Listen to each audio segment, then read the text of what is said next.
Picture this. 5 friends are crammed into a beaten-up car, driving down an empty road in the dead of night. They're completely surrounded by dark woods, and one of them is whispering ghost stories to pass the time. Naturally, the engine sputters and dies. The group freezes. Out in the blackness, the deafening roar of a chainsaw suddenly rips through the silence. The masked killer bursts from the tree line and immediately catches his foot on a root, face-planting into the dirt. Meanwhile, one of the terrified teenagers sprinting away is casually snacking on a bag of potato chips. Fear is biologically designed to trigger a hardwired fight-or-flight response. When you mix that deep-seated dread with complete absurdity, your brain has to quickly process a massive contradiction, forcing your body to suddenly relax and laugh instead. To see exactly how a writer engineers this psychological flip, we can look at the 11-minute framework of a Hindi short film script called Chainsaw Ka Cough, or The Terror of the Chainsaw. Balancing these two extremes requires a precise, carefully constructed schedule. A successful horror comedy relies on a meticulously planned timeline of audience subversion. The first 3 minutes of this outline belong to Phase 1. The rule here is strict. You cannot parody a genre without first proving you can play it straight. The environment has to feel genuinely dangerous. This chart tracks the intended tension. The script traps the group in an isolated location, dialing up the pressure. But at minute 3, Phase 2 kicks in. The killer arrives, but the tension shatters, immediately punctured by the victim's absurdity. We meet Rahul, the group leader, who is entirely paralyzed by cowardice. Another character, Neha, is actively prioritizing her Instagram reels over her own survival.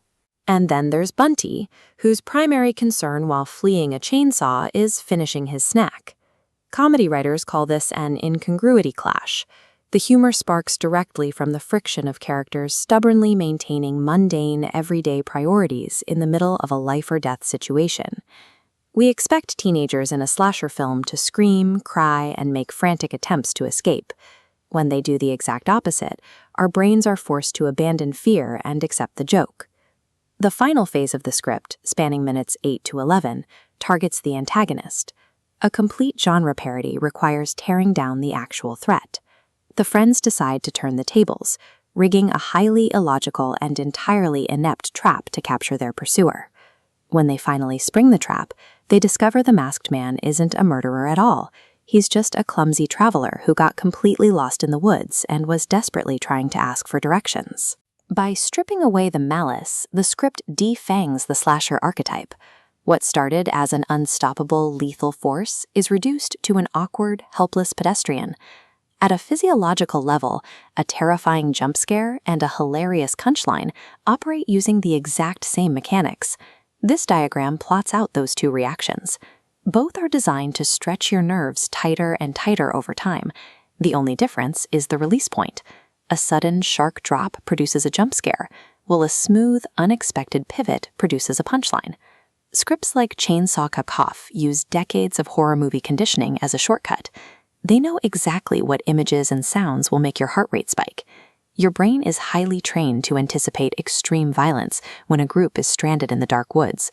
When the script swaps out the expected gore for an upside-down map and a bag of chips, your nervous system needs a relief valve for all that stored energy.